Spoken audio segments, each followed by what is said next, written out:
Hello and welcome to the Financial Wellness Hour. I am your host, Hirsch Serman. I'm thrilled to have you here today on WGSN-DB, the Going Solo Network. This show is for those wanting to learn more about creating financial wellness. And we're going to take different life cycles and we're going to explore them both emotionally and financially. Because personal finances are more about the emotions associated with your money than the money itself. We're going to be fairly general in our discussion, and we would love to hear from you. So please do reach out, whether it's on Facebook, on YouTube, whatever platform you're listening on, or you can reach me directly through my website, Lifecycle.Financial. That's Lifecycle.Financial. Today, we are going to explore a enormously important topic, not just for those going through divorce, but I think in general. We are going to explore forgiveness, finances, and you, and how these all come together. You probably have asked yourself, especially if you've gone through a divorce or going through a divorce, am I even capable right now of forgiving? How does this all come together? Who benefits from it? Who am I forgiving? And many other questions. I know I asked this question while I was going through my divorce, and it is really an important question to explore, to understand, and move forward with. Today we have Terrie Vanover joining us. Terrie is going to help us explore this important topic. She's a divorce strategist and the founder of Choosing to Rise. And Terrie, I love your Facebook group. I love the information, the lives that you give, and the help that you give others. And I'm thrilled to have you here. It's going to be an exciting discussion. So thank you for joining us. Yeah, I cannot wait to share this with the members. This is exciting. Yeah, thanks for having me. Absolutely. And, I call them the new generation of professionals or divorce professionals, because there are more and more professionals in the divorce world who have gone through the process, who have a real passion behind what they do. And I'm going to ask you to share a little bit about your background and what brings this passion to the forefront, that you've really created such a helpful not just a process, but just a forum and a community for people to really move forward from. So I'm going to ask you to start there if you don't mind. Yeah, so you'll hear from my accent. If you haven't already, that you can tell I'm a Southerner. I grew up just a poor country girl from Virginia. My mom was divorced and had very little money, very little education. I grew up with very little, kind of just, in a trailer out in the country. My father was a functioning alcoholic. My biological father, I should mention that too, abandoned us shortly after their divorce. I probably was 3 or 4, and I was sexually abused when I was 6, 7 years old by a family member. And a lot of that upbringing really led to a lot of childhood trauma, led to a lot of feelings of shame and a sense of unworthiness and of not being enough. And, I have to freely admit this, that when I grew up, it all manifested in just, in my adulthood, as these things do, but especially in my marriage. And I talk about that a lot, how our intimate partnerships are really a way for us to heal from our childhood. And unfortunately, I didn't know that at the time. And I was a needy wife, controlling wife. I could never get enough love from my husband, no matter what he did. Nothing was ever good enough. And we divorced after a few short years, and I had young children myself. And we went through a horrible divorce. We made every mistake that you can make. So I also want to put that out there, because I have put all that behind me. My ex and I now have put all of that behind me and us. And now we co-parent really well. His new wife is one of my best friends.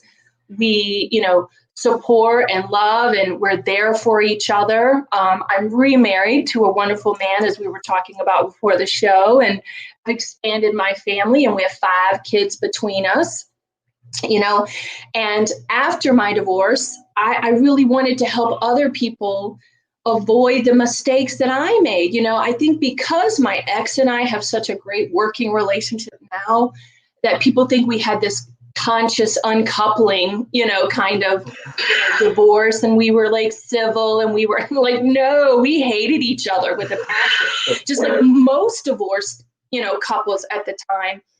And so I also want to put the message out there that you can put it behind you. You can co-create a relationship going forward that is best for your children. It's definitely possible, despite what happened in the past. And that's why we're talking today about forgiveness and how it can help you let go of the past and move forward and co-create a better future for yourself and your kids. Firstly, I want to thank you, because that's sharing a lot of pretty raw information, which not everybody is in a place to be able to share. You're like, whoa, so I appreciate that, because it clearly says you've worked through a lot. It's just amazing. We don't think about it, and we kind of know it subconsciously, but things that happened to us 20 and 30 years ago, how they can manifest now in our lives, and being able to identify those things, to be able to work through those things are just so important, I think, and we'll talk more about this as we go. And also a big kudos, I guess, and especially coming from a place that was negative, adversarial, confrontational, to be able to turn that around in the way that you have is enormous as well, which I think is an enormous lesson for those that right now might be in the middle of a divorce. Despair is everywhere in their lives, and to understand that these things can happen, but it takes a lot of effort. It takes a focus. It's got to be quite deliberate as well. And as we move through, I'm sure we're going to explore how you help people get to that, which I think is truly life-saving in many ways and just so beneficial for them. And I do want people to understand a little bit more about who you are, in not just where you came from, but a little bit more professionally. I think everybody's heard about a divorce attorney. That's been kind of the professional of old, if I can say that, in the divorce world. I've been divorced 7 years now. Obviously, the process started before that. And there are so many new disciplines and depths of knowledge that people bring, whether it's someone like myself who's a financial coach in the divorce world, whether it's a real estate agent. There really is such a myriad of resources now that were not there 5 years and 10 years ago. So it's important for people to know, because often they haven't heard about it. As I mentioned, a lot of this, I think, comes from that kind of new generation of divorce professional. You are a divorce strategist and a relationship strategist. That is not the most common term that people come across. So I'm going to ask you to share a little bit more about what that is exactly and how you kind of work with people in that fashion. Yeah, it is it's a new term. It's a new profession, and I love what you're doing, because I love how you're connecting the finances and the emotions. And I think people don't understand how they're related. So I love how you're bringing these topics together and expanding on these topics and giving people more information and more knowledge. And that's one of the things, the reason why I do what I do. I kind of look at myself as kind of like a divorce holistic navigator. I'm going to help you kind of navigate these waters holistically. And the reason why we have to address the emotions, and you understand this, but a lot of people don't understand this, that the decisions you're making under duress during divorce are going to impact you for the rest of your life. So it's really important that you have the right tools to manage the stress, to manage the emotions, to let go when you need to. But also, a big part of what I do is to give people the resources that they need so that they can make the best decisions during this time. I mean, I've had people say to me, like you mentioned in the member, someone had mentioned in the middle of his divorce, he said, I'm going to talk to a financial advisor after everything's all settled. I was like, no, that's not the time to you should be talking to someone now, so that you have a working knowledge of what your finances should look like post-divorce, right, pre-divorce, and then 10 years out. So, but because you've been through divorce, and I understand that when you're in it, man, you're in tunnel vision, you're in survival mode. And our job is to get people to understand that one day you're going to be thriving again, and we're going to help you get there. to think long term, that the decisions that you're making now are going to impact you forever. And so we want to set you up for a better co-parenting relationship, for better financial success when this is all said and done. And, during my divorce, I did none of that. I freely admit I had no clue. I lost my house, and I tell people I became homeless. I lost my health because I was hit by a van. I lost my money. It was like, so you talk about just being like, I was like surviving and barely surviving, and I lost all my financial standings. That was one of the things I feel like I was proud of who I was. I was the breadwinner. I was very stable. I had a 401k, I had a pension. I had all that stuff before my divorce. And it didn't occur to me to talk to outside people. Like you said, everyone's heard of a divorce attorney, but the attorney doesn't help you with the finances. They don't help you with the emotions. They don't help you to make sure that you understand the long-term decisions of what you're making. They're just there to guide you through your legal process. And if you're not asking your attorney the right questions, you might not even know what that entails as well. So it's a really big process, and it's going to impact you forever. And so it's important that you have a team with you that's going to help you understand all the stuff that you're going through. My last show, I had the CEO and founder of the National Association of Divorce Professionals on, and we spoke about that exactly. You adding and creating a team, as counterintuitive as it sounds, is going to cost you less and get you a better result. You want somebody who's trained in helping you work through the emotional side to work with you on the emotional side. You don't want an attorney who doesn't know how to deal with that, right? The same way I would not try to be your therapist or try to be your legal professional. You shouldn't have a legal professional or a therapist be your financial professional, right? It makes a lot of sense. And it's kind of funny when people say, I thought you were this cold, heartless MBA CPA, right? When I talk to them about saying how emotions are going to drive everything, it's going to drive your financial outcome in this divorce. It's going to your welfare, your emotional well-being. Everything is through your emotions. And I'm sure you've heard this a million times. I just want this to be over. And so this is the end of the chapter. This is the end of the book. But it's really the first chapter in the rest of your life.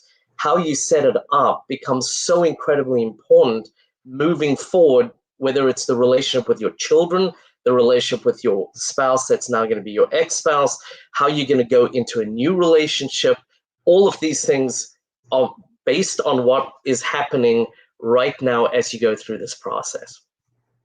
Absolutely. You're absolutely right. Yeah. True. Everything that you're doing now is going to set you up for the future. And you're right. And this is just one chapter. And you're right. A lot of people I just want it over. I don't want to think about it. I was one of those people. I look back at that woman that I was during the divorce. I don't recognize her because I feel like I'm a pretty smart cookie. I was like, who was that lady? She did no homework. She did no research. She didn't ask questions. And I look at these people, who join groups and get information and ask questions. I'm like, oh my gosh, you guys I'm so in awe of you that you're seeking support and seeking knowledge, because I did none of that. And there's a lot of times I will meet with a prospect or a client and they've got a list of questions, and I'll compliment them. I'll be like, this is how you're supposed to do it. You should really plan when you're in the thick of a negotiation and the fog of emotion and the stress of kind of being behind enemy lines, if I can use that term, and you're going to make decisions for the rest of your life. If you haven't planned ahead of time, how do you expect to come out with a solid financial grounding or emotionally well or whatever it might be? And, I'll say to them, this is great. I love that you're planning. I love these questions. And they'll be like, doesn't everybody do that? And I'm like, no, very few, not enough. Let's put it that way. The one thing that I think also is important for us to talk about a little bit is people throw around buzzwords and they sound good and, they feel good sometimes. And this is a time of your life where really, I think we need grounding, we need substance, we need depth in what we do and really understanding and a direction. And that's a lot of what you help people do. It's a lot of what I help people do. But this forgiveness topic we're talking about, and we're going to really start to dive into it now, right? how do you, when you talk with clients, how do you bring them to the idea and explore the idea of forgiveness? And what does forgiveness mean when you talk to them? So I love talking about forgiveness because there's a lot of myths around it and who it is for and what it is and why are we doing it. And, whatever terminology you want to use, I actually had a client who said, I don't want to use that term forgiveness because it had a lot of connotations for her, but I will use the term unburdening. I want to unburden myself. So whatever word or reframe, however you want to utilize that term, forgiveness is about letting go of the negative emotions that someone else gave to you. And it's for you. It's not for the other person. It's about you finding peace within yourself and not allowing someone else to have power and control over you. Because if someone can anger you or make you feel bitter or make you feel angry and you're still holding on to that, it still has power and control over you. And it's important in the context of what we're talking about when we're talking about finances, because like we're talking about, money's never about money. It always represents something else, whether it's safety or security or power or control to people.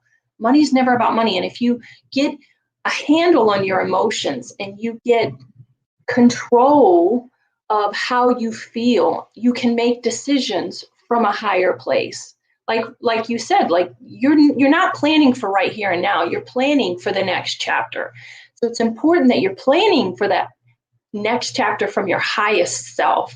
So I look at unburdening or forgiveness. It's not for the other person. It's to give you freedom. It's to give you peace of mind. It's not for them. And another myth that I hear about forgiveness is the person has to apologize to you. No, that's not necessarily true, because they may have their truth, they may have their perception, and we have our truth and we have our perception. Forgiveness is for you to let go of the negative feelings that weigh you down, that cause distress, that interfere with your peace of mind. That's so important in so many ways. I wish I could emphasize everything you just said again, but a couple thoughts for people to think through with that. One of the things that I do with clients, especially when we're talking about difficult financial topics, I'll introduce it by saying, as we go through this, I want you to take note of what your body is telling you, because emotions manifest in whether it's that feeling in the pit of your stomach, whether it's that shortness of breath, whatever it might be, it's going to manifest usually in a physical way. And as soon as you start feeling that, we need to explore that more. And as we've said a couple of times now, every financial decision you make is really based on an emotional response, whether it's scarcity, whether it's control, all the things that you mentioned earlier. So I think those are all very, very important pieces. They'll put together a proposal, and I'll look at the proposal to see the tax side and all that, and I want to explain it, make sure my client understands everything. And again, they need to understand and pay attention to what is their body telling them as we go through this, because those pieces that all of a sudden grab you physically, we know those are the things we need to speak through. You're not feeling comfortable there. There's a fear, there's an emotion, there's something that is so important. And you mentioned earlier about myths, and there's myths, and you've covered a couple of them. Anything else you want to share about those myths? Because I do think those are important, especially, that person may never apologize, but it doesn't make a difference sometimes, or it may not need to make a difference, right? So are there any other myths or any thoughts around the myths that you want to cover with that? Yeah, absolutely. First off, I just want to say I love you even more. You were so right. I love that you're, coaching your clients through feeling it in their bodies, right? Because we hold our traumas in our bodies. And if you can just tune into that and ease into that. And, my thing with money is the whole scarcity and security thing. It represents security to me. So that's one of the things I've had to work through as an entrepreneur, is like working through that. Like, ooh, where do I feel that? Like, that's coming up right here for me. Like, oh my God, you know? So I love that you do that. That's so important. So if you can teach people that, that's a really great tool. I think, and you probably see this a lot with the clients that you work with, one of the myths that I see is that,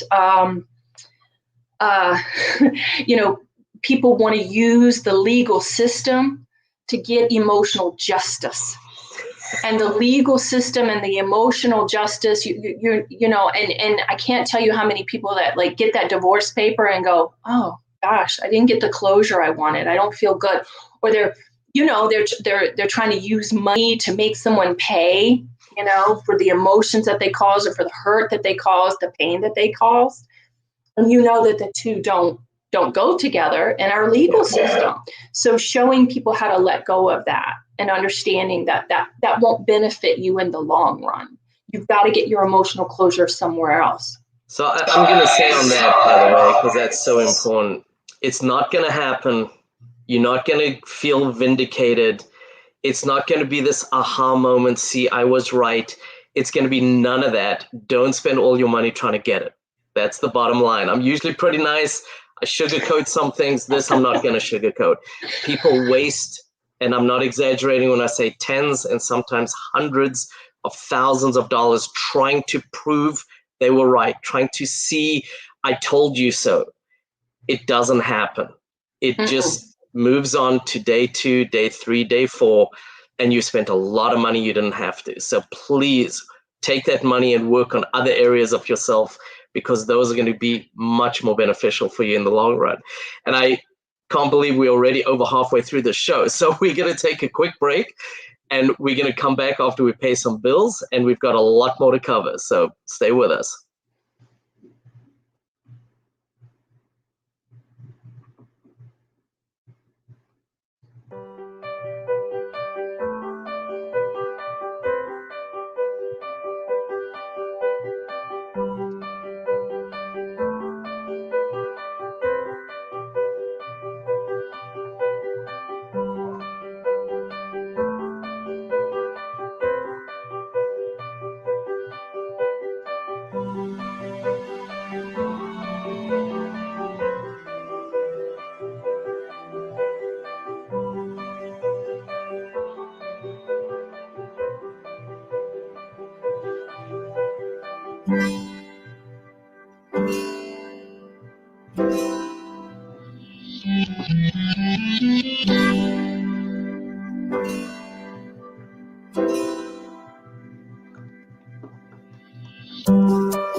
Hello and welcome back to the Financial Wellness Hour. We are on WGSN-DB, the Going Solo Network.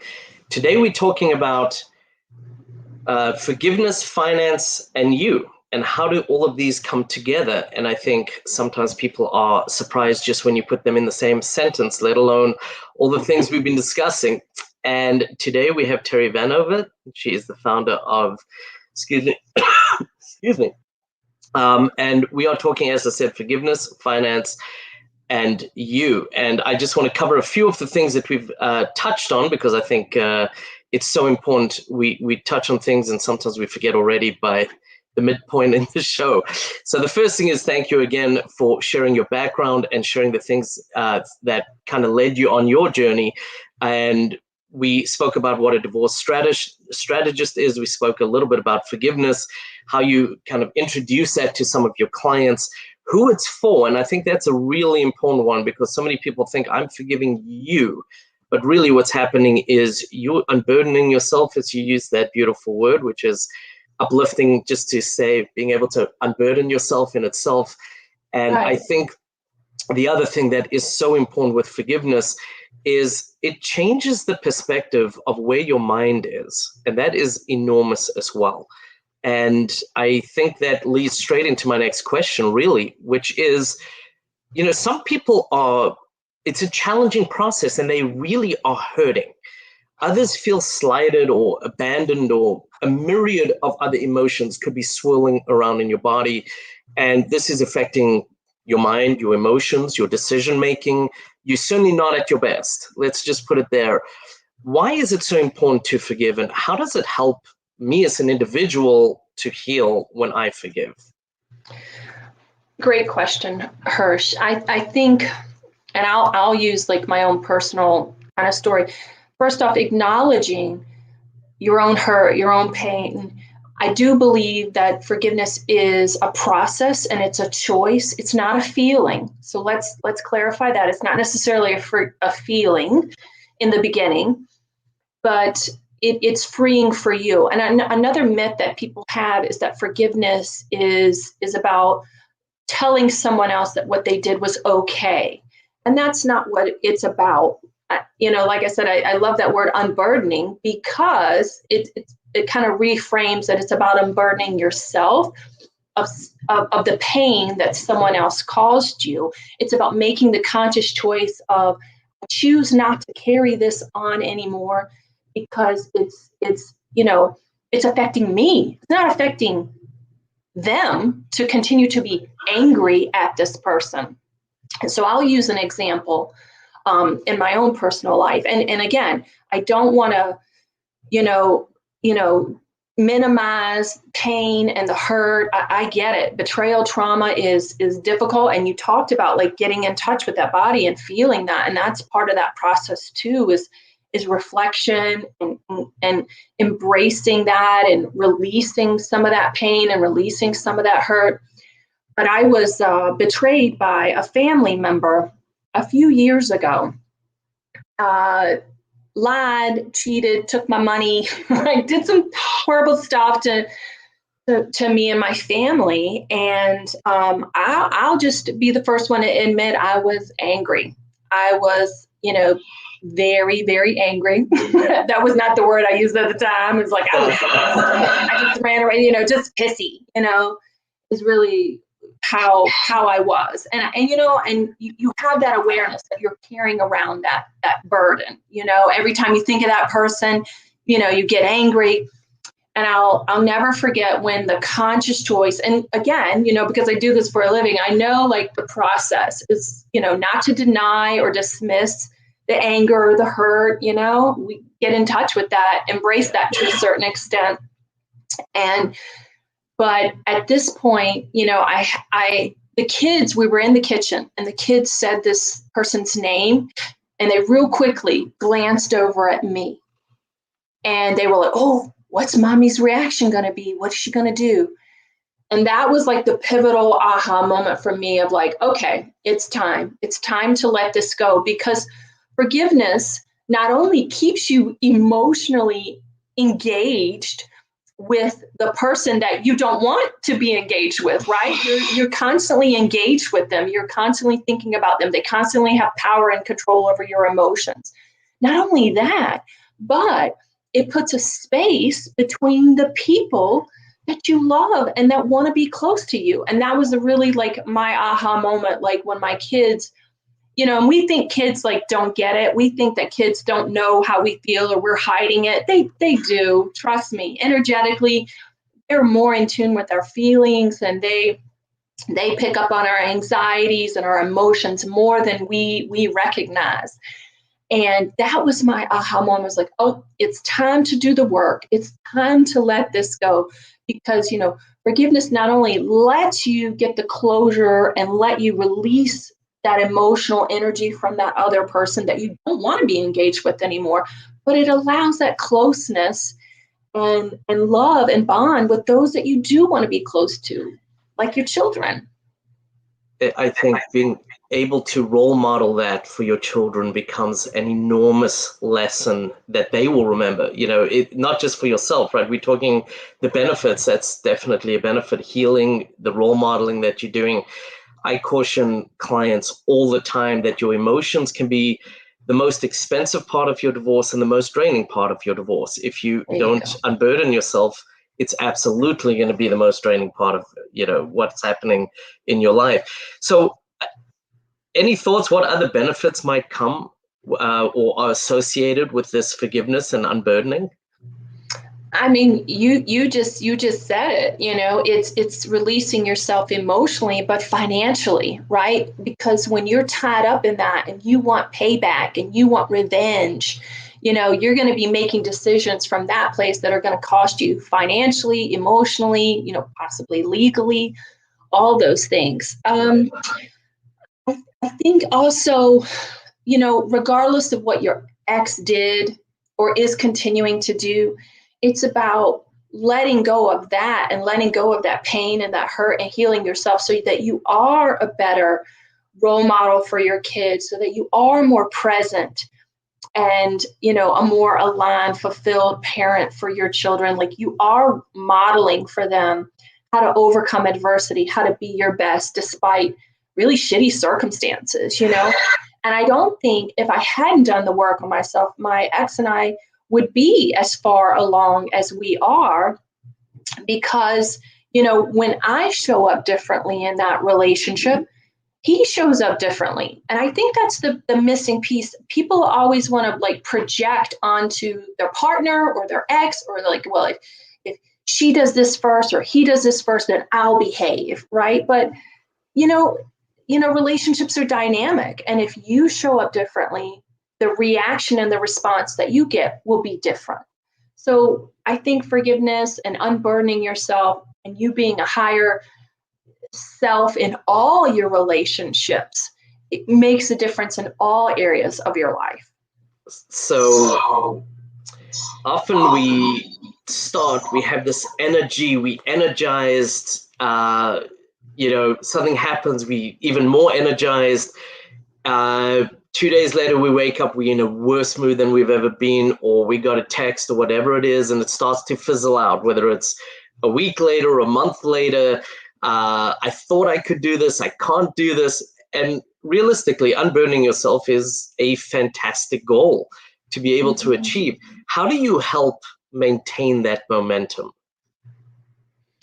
Well, I think recognizing it's a process and it's a conscious choice. And so you have to make the choice over and over and over. I'm choosing to let go of this. I'm choosing to feel at peace. I'm choosing to stay in the moment right now rather than dwell on the past.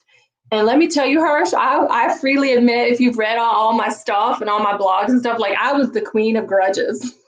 So letting go and, just being present and, it is a process. And the more you practice it, the easier it gets, So it's a choice, but it's a conscious choice of like, okay, I consciously choose, to be here and not to dwell on that past hurt or that past wrong, or I choose to do this right now, or I choose different words. And I'll tell you, I'm so much more of, an at-peace mom, a much better wife, definitely a better wife. My husband will tell you that, because, it's let go of the resentment, let go of, past mistakes, and just be here, be in the now, enjoy the now, co-create a better future together.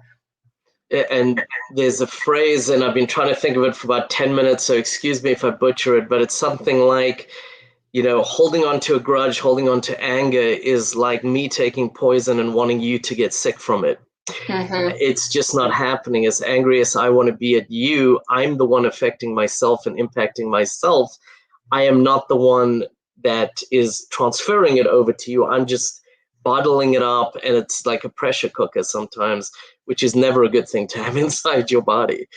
Right. And if you're carrying that around, Russell Brand does a really good video on this about he said, carrying around that pain is like carrying around a turd, and okay, I'm choosing to set this turd down now. Like, I don't want to hold this anymore. I'm releasing this. I'm letting it go. Right. And it's the same, like the poison. It's you're feeding that past pain. You're feeding that anger and bitterness and hurt. Okay, you choose not to feed that anymore, and you choose to live in the moment and live at peace and let that go. Yeah. And I also, and again, I want to talk about forgiveness and boundaries too. It doesn't mean that you don't have, because I'm a big boundaries person, as we can have really, strict boundaries, but we can have peace in our heart. Again, it's not for them, it's for you. And actually it will help you have better boundaries, because then you're not emotionally charged around that person. You're more neutral, let that go, you can become more confident in yourself when you let that go. And again, it's not about saying what they did is right. It doesn't make what they did right, or that you're letting them off the hook. That's not what we're saying. It's just about releasing the emotions around it and the negative energy around it, so you can be your best. I think that's such an important point to reiterate as well. To be able to say, I forgive you, doesn't mean I'm saying what you did was cool and I'm okay with it, go out and do it again. It's really not giving them that permission or accepting that what they did was okay or right. What you're doing is, from within, you're changing, again, your mindset, you're changing your approach. And if you were like me, especially during my divorce, things triggered you. And these are the ways to let go of those triggers sometime. Because if you don't react in that way, and you said it so perfectly, the way you respond brings a different response from that person as well. When they say something and they're expecting you to blow up at them and you don't, that's going to change the next conversation in a very different way. Now, can you become more cooperative in your discussion? Now, can you, make it a little bit of a safer discussion for both of you? And hopefully by leading the way with that, they're going to respond in the same way. And even if they don't, doesn't mean that you don't continue on that path, which I think is so important. And when you work with clients, you help them, we've spoken about focusing on the future, moving forward, looking at setting up the rest of your life, not closing out this chapter of your life. So what are some of the steps that you help them take to move forward a little bit faster or a little bit more structured, maybe? So I feel like what I do is very different than what other, people do. It's different than traditional talk therapy. There are specific exercises and activities that I give my clients that I have done myself, that I walk people through, that help them to release the stuff quicker, move forward faster, to feel more at peace sooner. And the great thing is once you have these tools, you can utilize them in all areas of your life, like with money, like I mentioned myself in the beginning, because I have these tools and I recognize, there's a security issue with this money thing that I got going on. I'm going to, use my walking through my wounded inner little girl exercise to help me release that and feel at peace.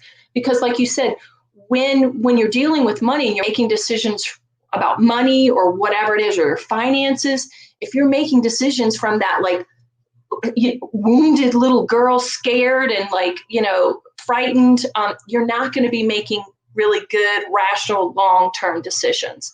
So, it's about giving my clients great tools, great exercises and activities that they can take forward and use in all areas of their life. I give them reparenting tools, like a forgiveness exercise or unburdening exercise that they can use in multiple areas of their life. And I talk about this stuff like openly and freely because I have done the work around it. I don't have any, like, I have no shame that I was sexually abused. Like, why should I carry that shame? Like, Right. because I like released it and let it go. There's no negative energy around it.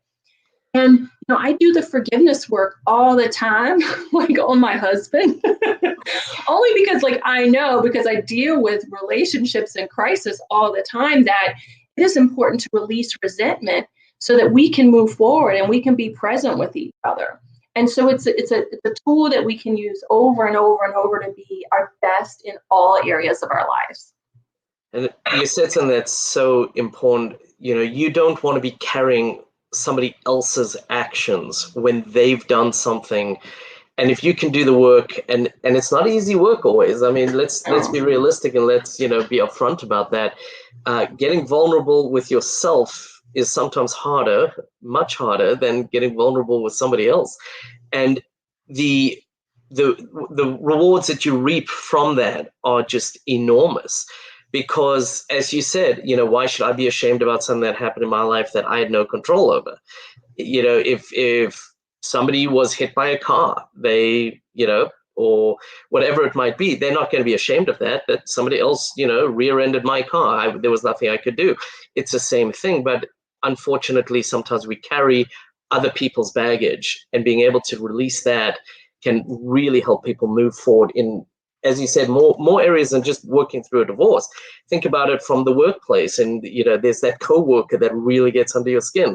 Well, there's maybe something to explore with that, and how do I get rid of that as well, I think is important. And I cannot believe, but I have to ask you before we wrap up to please share, how can people get in touch with you? What are some contacts that you have out there, or ways that they can contact you?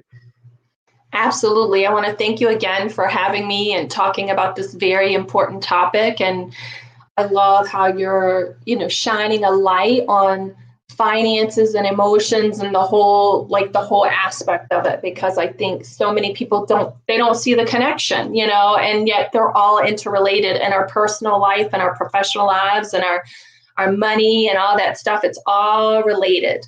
So, you can find me at choosingtorise.com. There's my accent right there. choosingtorise.com. You can get your free 7 steps for thriving after divorce guide. You can also find me on Facebook. As you mentioned, I've got a Thrive After Divorce group for men and a Thrive After Divorce group for women. So, you can get more resources, more support, more information on there as well. And there's great community on there. The posts that come through, I've seen a lot. I've shared some of my thoughts for people on those groups. I would highly recommend people look at them, join them, benefit from them, because there's a lot of benefit to be had. And Terrie, I really appreciate this. Is such an incredibly difficult topic for some people, but such a vitally important one that they address and work through. So thank you for shedding light. Thank you for some of the tips that you gave. I highly recommend anyone struggling, reach out to Terrie. She can really help you through this. I know several people that have worked with you and have raved about you. So absolutely, I would tell them, reach out, explore this, because it's something and more. You don't just work with forgiveness, but it is something that can truly, and I don't say this lightly, can truly change your life in an incredibly positive way. So thank you for that. I am Hirsch Serman, your host for the Financial Wellness Hour. Please do reach out to me. My website is Lifecycle.Financial. That is Lifecycle.Financial. And you can reach out, you can send questions to me, or for Terrie Vanover if you want. I will send them on to her. She is our guest today, talking about forgiveness, finances, and you. Thank you all for joining. I look forward to you joining us in 2 weeks. Have a great week, and thank you again.